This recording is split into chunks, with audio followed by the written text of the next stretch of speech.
In today's episode, I will be talking to Jodi Krangle, and she explains that sound is the quickest way to the brain. We also discuss the need to learn how to be more curious and the need to plan to fail. Listen in to hear the rest of our conversation. Before we begin our conversation, here is a quick shout out to the pathologically curious. Check out the Maverick Paradox magazine. It's a digital magazine written by Mavericks for business owners and professionals. You can find the magazine at themaverickparadox.com. The magazine's aim is to provoke maverick leadership everywhere.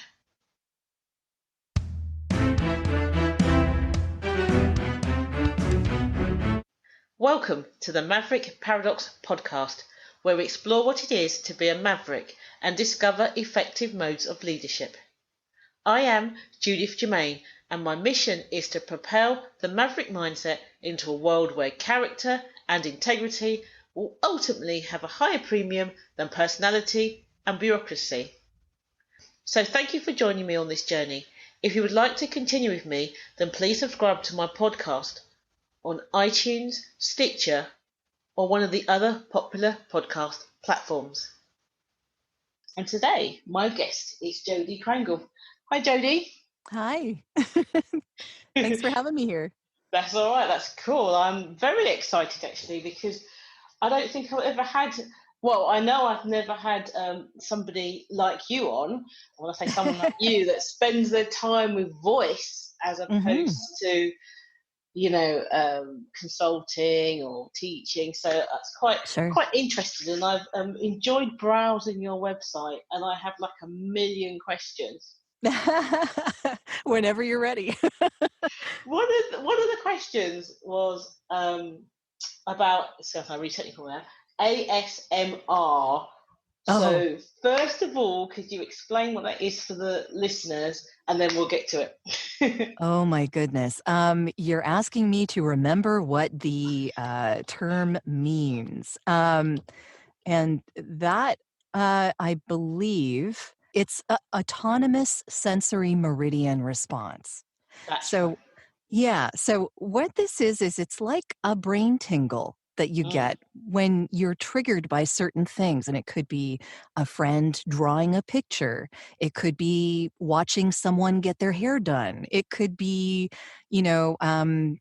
someone scratching a light, putting their fingernails over something. Like, it's just this very strange response that we get when we hear something and see something that corresponds with it. And I don't really know if there's, it's just a really gentle stimulus that is people will find very pleasant. See, that's why I think I'm not normal, because I looked at the IKEA ad that you put on there. Oh, do you want to quickly say what your website is so people can check it out? The website is voiceoversandvocals.com. So that is my main website. But the podcast that you're referring to is audio branding, and that is at audiobrandingpodcast.com. Thanks, Jodi. When I looked at your site and you put up an IKEA advert with this ASMR on it, and it had for the listeners, so it had that IKEA's going to sell their stuff, and they've got a voiceover of a woman talking while you can see someone like making a bed, and you can hear all the sheets crinkling, and it was driving me crazy. I was like, this is awful. Why do I have such a visceral response at that when it's supposed to be really nice? Well, I think it may take some time to acclimatize yourself to the purpose of it. I remember when I first heard that ad, and I had the same response you did. I kind of found it a little creepy. I wasn't really sure what the point of it was. Yeah. So the whispering and the tapping of the fingernails over the lights and the moving of the hands over the sheets, and it just didn't make any sense to me. Oh, yeah. But then at the same time, that ad isn't for us. I mean, if you think about it, it's for college students. And the college student that age group, they know all about ASMR, a lot of them. Really? Is it so? Yeah. I finally reached something that just demonstrates I'm old. Is that what you're telling me? Well, if you are, then I am too. So it's the same, it's the same thing. But when I did some research for that particular podcast, I kind of went down the rabbit hole. Oh, And I experienced a lot of the brain tingles after I watched a woman named, her name is GB. mhm. And I linked to some of her YouTube channel videos as well. So she has a lot of interesting things that she does. And a lot of it is role play, and a lot of it is just doing things that might trigger that response. But there's one I think that I linked to where she and two of her friends actually go through a bunch of the triggers and just, test out which ones you might respond to. And after I watched that, I was kind of like, hey, I'm kind of starting to understand this. I'm kind of getting it. And it took a while, but it's one of those things where a lot of people watch and listen to it before bed. It's one of those things that calms them down, that gets rid of some of their anxiety. And Did it's the just opposite. something, yeah. So it's something that they use for self help, almost like watching meditation videos. Yeah, I was wondering whether it was the medium because I can imagine being in a cinema Hmm. and being immersed in the film, and that would just add to the experience. Maybe it's because I'm watching somebody make a bed that I'm going, Yeah. "What? This makes no sense." But yeah, I was quite curious as to looking at that because I was thinking, why is it relaxing? Because she's just it's for me, it felt like someone was pulling their fingernails across a chalkboard. That's It how you know. doesn't it totally doesn't work for everybody. It's one of those things where you and actually the IKEA commercial, while it does holds true to the whole idea of ASMR, because it's an advertisement, they couldn't let the woman be as quiet as really she should be. Uh, And a lot of the things that I mean, the triggers are still there, so it does work. And it's like a 30-minute commercial. I mean, Yeah, I only saw as like far as 2.5 minutes and went, "No, well, that's enough exactly. now." Yeah. I mean, as advertising goes, it's completely different than anything we've ever experienced. But at the same time, like I said, it's not for us. You know what? That's prompted me to go do some research now and find some young people. So, what do you think of this? Yeah. Well, I mean, a lot of them would have heard of it, I think. And Interesting. it's a lot more part of their consciousness. That's kind of where I put it. And GB herself, I think, is in her late 20s, maybe. Uh-huh. So, yeah, so it's like around that area. And Okay. again, it depends on when you're listening to it, what your particular triggers might be. Not everybody gets the brain tingles at all. So it's different for every person. And I think it's a much more kind of like a quiet thing that you do on your own. So it's like if you're trying to calm yourself from anxiety or try and get yourself to fall asleep if you have insomnia, these kinds of things. So you open up YouTube and you watch a video. It's, I'm you going to know, try that. I will definitely yeah. try that. So, I know you say that you're quite a maverick, and then you said that you hadn't really had a day job ever, Yeah. except for one job. You were saying Yeah. when you was a secretary for 5 years. Yeah, well, I did a lot of computer sales when it wasn't really a job that women had in Mm. general. This was when the 386 SX was new. So it's like way back there, probably in like the mid 90s, I guess. And there weren't a lot of women doing it. And I was not treated well. Yeah, I can imagine. Yeah, it was very stressful. I wasn't treated well. No one understood that I actually had some expertise. Mm. And, you weren't treated with respect. And it got to me after a while. And I just didn't want to be in a retail environment at all. So I completely left that end of things and I went into doing a secretarial job because I could. Mm. And I have a very, very high typing speed. Thank you, grade 7 typing. I have to tell you, that is like the most useful skill that I have ever had in my life, just being able to type. I don't Um, think they even teach that anymore, do they? oh no, I don't think they do at all. No. But it has come in so useful, even just for composing emails. Like it's fantastically useful. But at that time, I was able to use it for word processing, for keeping a sales team on track with all their paperwork and answering phones and doing all the stuff that they needed for an administrative assistant kind of deal. And I did that for about 5 years, and I was really good at it. And it was very unstressful because it was an office that was a satellite office of a larger company, and there were maybe 2 or 3 salespeople that worked out of it, and it was quiet a lot of the time.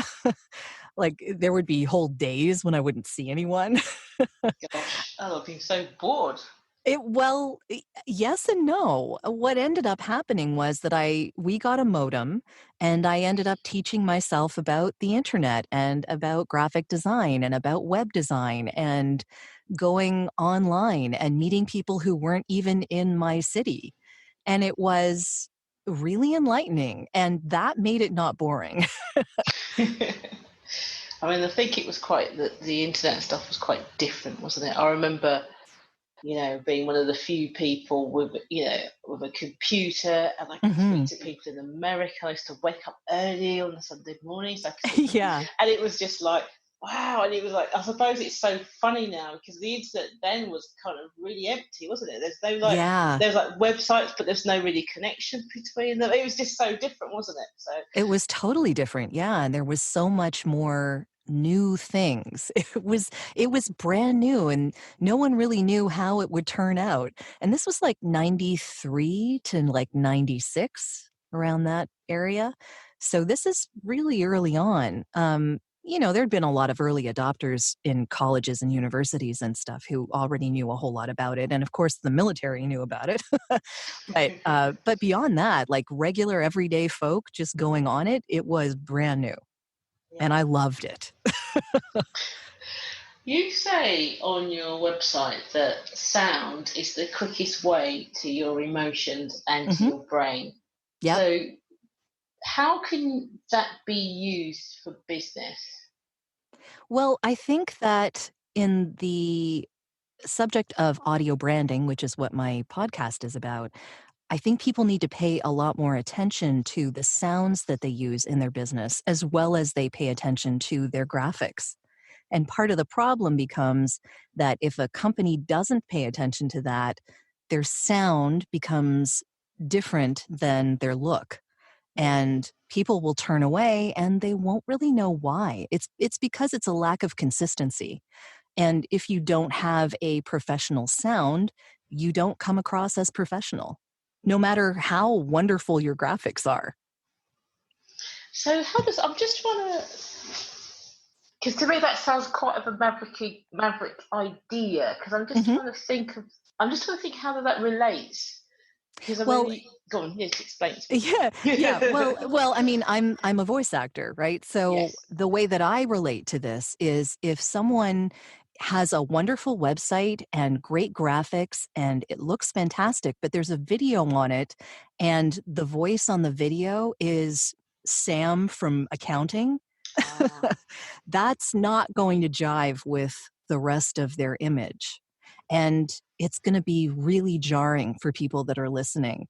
And if they see that, they're not going to be impressed.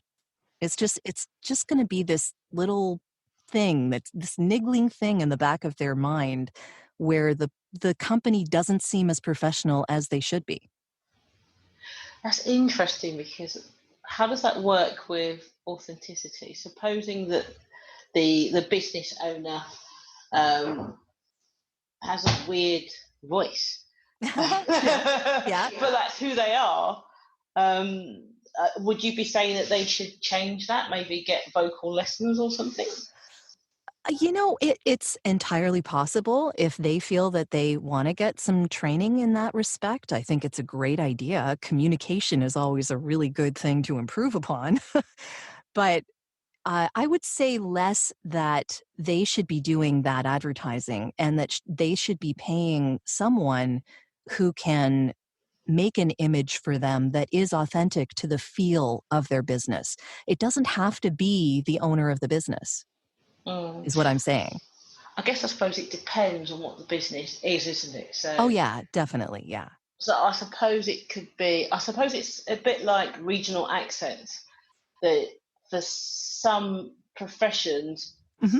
some people think, "Oh, that sounds really weird because I was expecting this," or oh, I don't know. Or if you're say an example would be if you're watching sort of like it's like if you're watching Shakespeare, but Hmm. they don't speak in Shakespearean English, you're like, I don't, and it's not, but it's supposed to be Shakespeare. You know, they've got the Yeah, period dress and everything, and then you're sure. like, I don't get why this guy's got this Well, thick that's accent. audio branding right there, Yeah. right?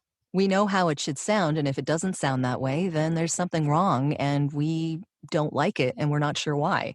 Or someone's doing it on purpose and Mm. they want to be a maverick. I was just about to say that because I quite like to be going, you was expecting Yeah, this, and this is completely different. exactly. And that's totally legitimate.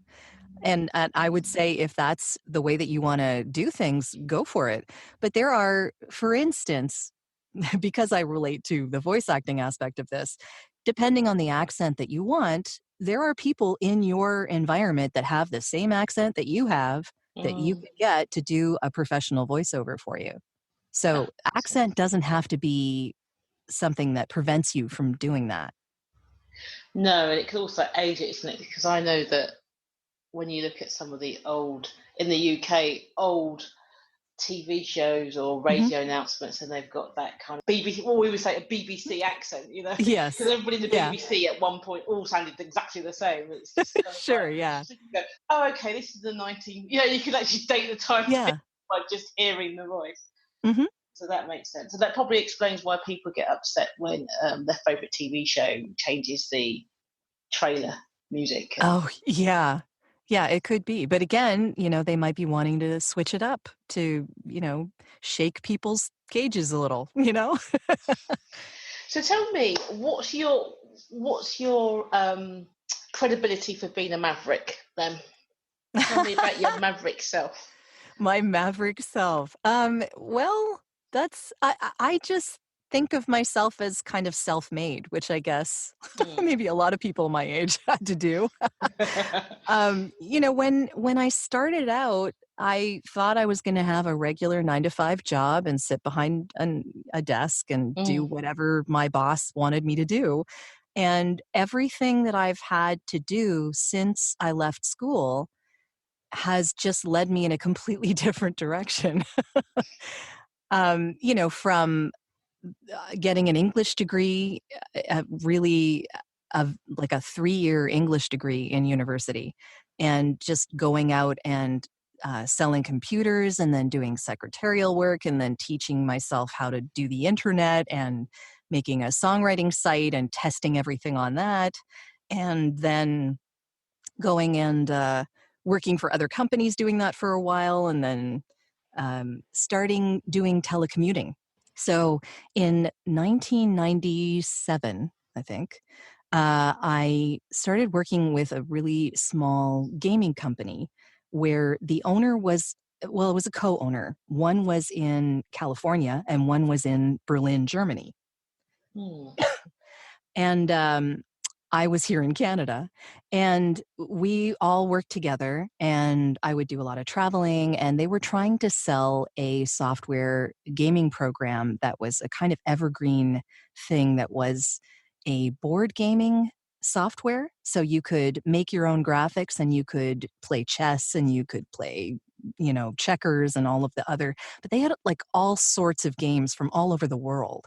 So it was really a fascinating program, and they wanted to sell it to a larger company. So I was in charge of being their director of marketing for a while. And this was not something that I had any training for.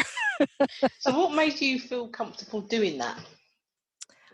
um, just not really knowing what could go wrong. Honestly, I just I thought that I had a know-how of how people operated in general, and I was fairly personable, and I could have a conversation with a bunch of people, and I was very enthusiastic about the program, so I could talk to people about it. And this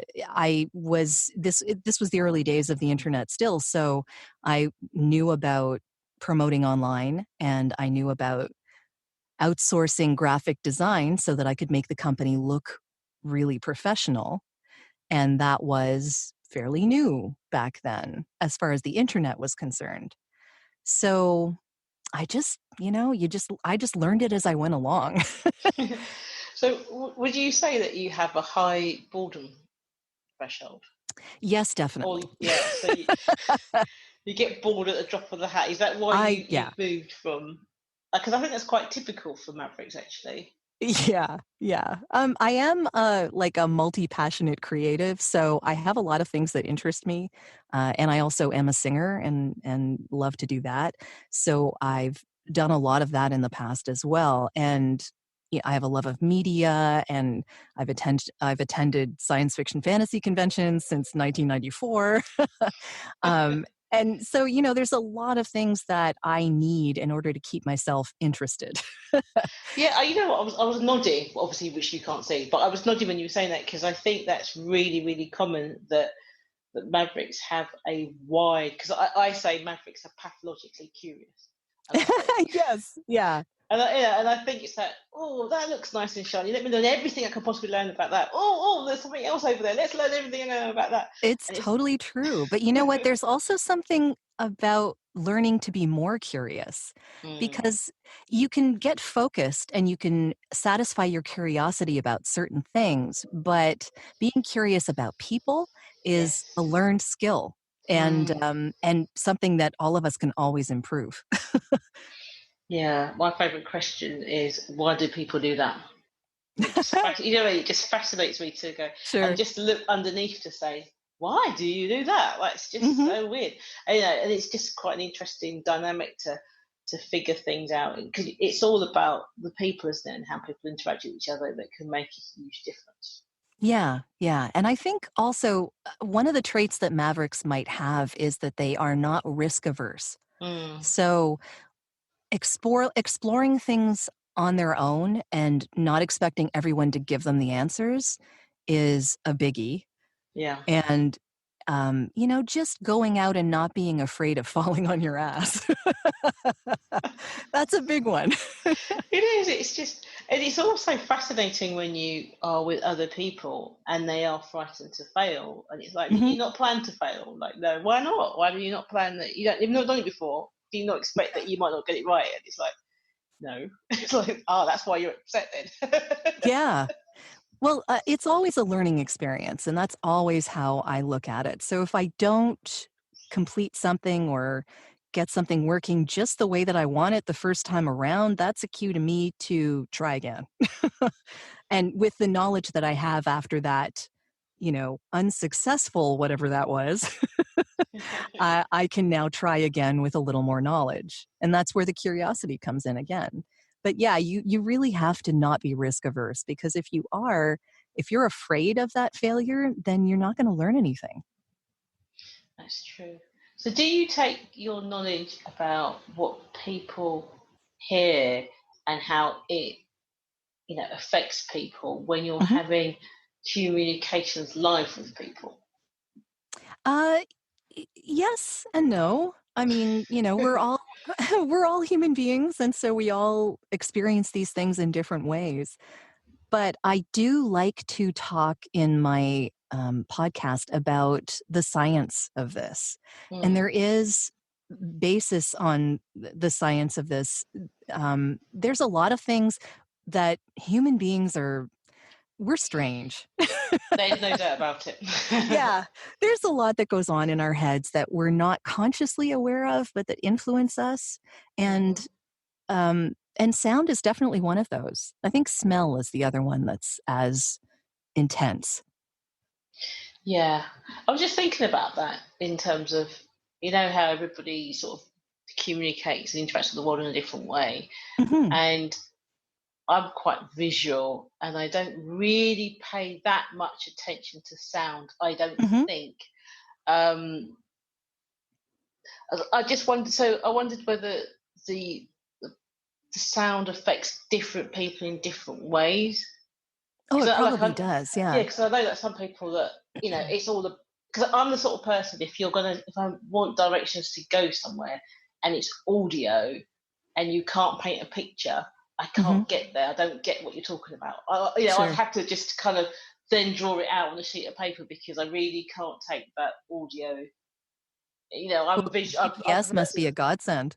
exactly. Well, I prefer somebody, because if somebody says, "Oh, to get to somewhere, you need to go down the road, past the petrol station, to right Hmm. at the pub," and I can totally get that. But if they say go northwest, it's like, well, Yes. where is that? Oh yeah. I I'm can't. the same way. I'm totally the same way. And like I just mentioned, GPS has been a godsend to me because I have no sense of direction at all. I've noticed with GPS, I always look at the map. I don't like the voice telling me because I don't always Mhm. understand. I go left, which left? It's just like, Yeah, yeah. just, Everyone has different ways of learning, and there's no right or wrong way. What I would say is that our spectrum of sight is a lot smaller than our spectrum mm, of hearing. And so there might be some things going on in the background that you're hearing that wouldn't necessarily consciously register. And maybe you're finding them annoying. You could yeah. very well be. But they're there. And a lot of it is our evolutionary process because hearing sounds before something appears before you is a very good way to protect yourself.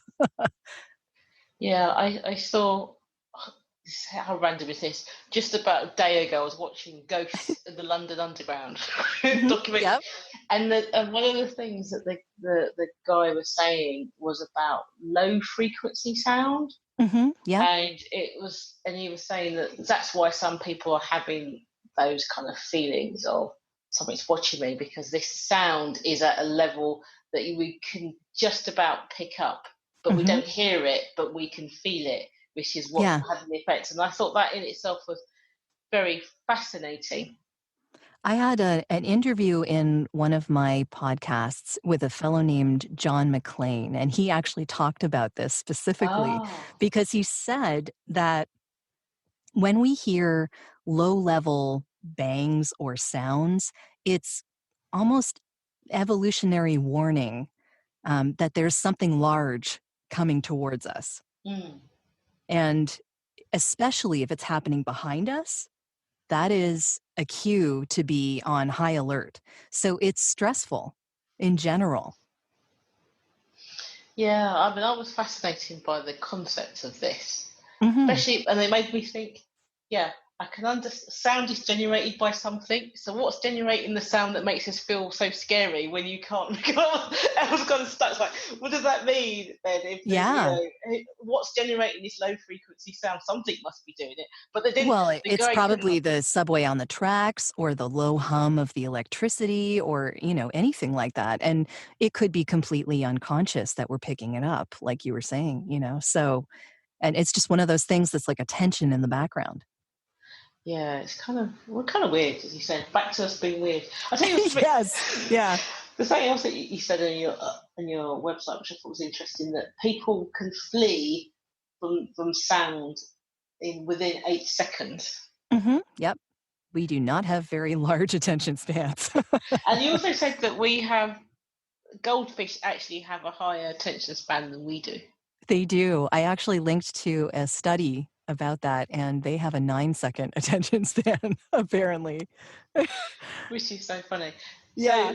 So, so what would you say? So, like, say you have a business owner or somebody who works in a large organization, and Mhm. they want to use sound to improve the communication or the connectivity with their employees. What would they need to do? I think that's a tough question because do you mean within their organization or do you mean on their website and in their promotional Oh, now things you've given or me options. Right. So yeah. It's let, hard to say. Yeah. let's say within the organisation to start with. Well, uh, a lot of organizations have strange sounds that happen on a regular basis just as you're there, like the sounds of computers and buzzing and things that are stressful in general. It could just be like the low hum of a refrigerator in the break room or something, or things like that cause stress. Mm-hmm. And maybe there's some way, like I'm just speculating here, Yeah, of course. but maybe there's some way to maybe include some more relaxing sounds in the environment that would put people more at ease.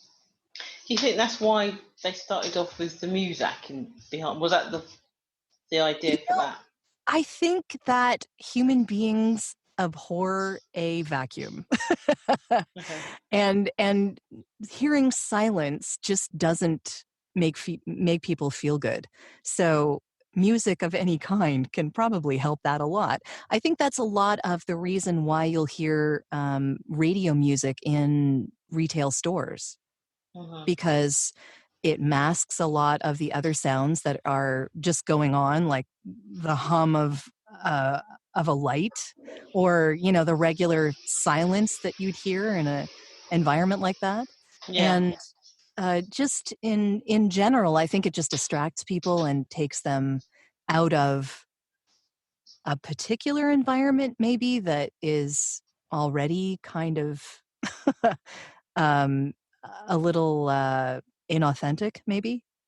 Yeah, that makes sense. And also, especially with retail, what type of music you play sort of Hmm. affects how much people will buy as well, won't it? Well, not only that, there's actually a study out there, and I've linked to it in my podcast. I think it's called 18 Minutes. What is it called? 18 Minutes something. I can't remember the name of it now. My goodness. Okay, but it talks about a study where if people are hearing piped music from a liquor store that is French music, Mm. they're more likely to buy French wine. And if they hear Really? German music, they're more likely to buy German wine. You know what? As a Maverick, that actually horrifies me because it's like you can be manipulated in your Oh, subconscious totally. without noticing it. So Yep, you I'll can be with totally you be now. manipulated. Yeah, and I've said this in several places now. You can use that power for good, or Mm. you can use it for evil. Yeah, Yeah. I don't like that. I'm not. No. I mean, I've heard about fast the fast music makes you eat quicker and you leave, which is great Mhm. for those restaurants that need a quick turnaround and and all that kind of stuff. Yeah, But the idea of playing regional music, I suppose it just shows you the connections that your brain makes it with totally does. certain Yeah, cultures and stuff like that's really the only reason that I mentioned it. It's called 18 Minutes to Harness the Power of Sound. So that talks about a lot of interesting things. It also mentions how sound could improve the efficacy of treatments in healthcare, for instance. that. And That's useful. it might relax both the staff and the people recovering.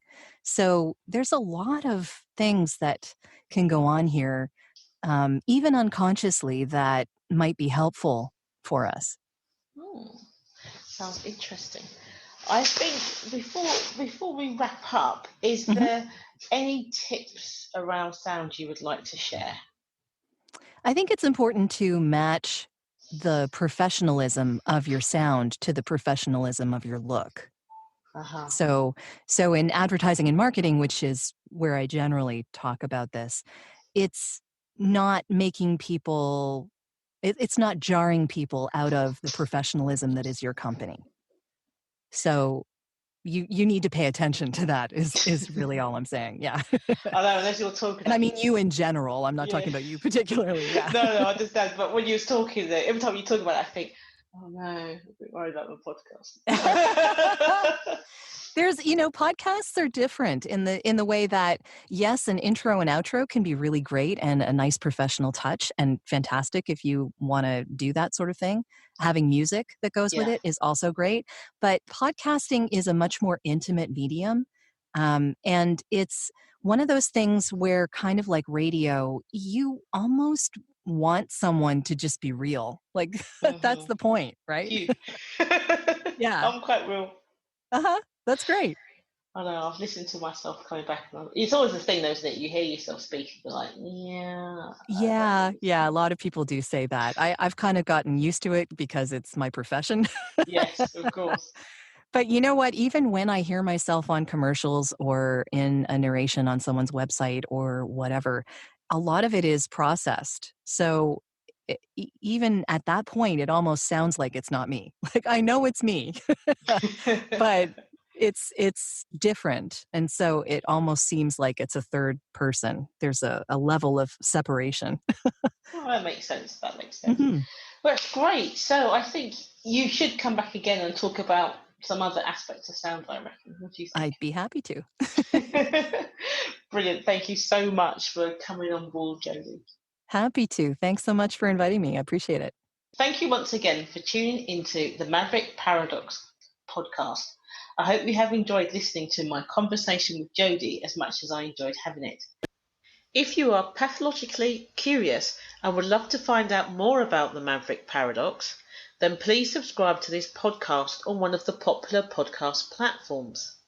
Alternatively, you could explore our resources on Mavericks at maverickparadox.com or read the Maverick Paradox magazine. We publish frequently each week. If you subscribe, you will get our monthly newsletter. And let's not forget my book, The Maverick Paradox, The Secret Power Behind Successful Leaders. For those that love a good discussion, you could apply to join our exclusive Facebook group. And finally, if you would like to work with us or just interested in finding out more about the Maverick at work, check out our website maverickparadox.co.uk.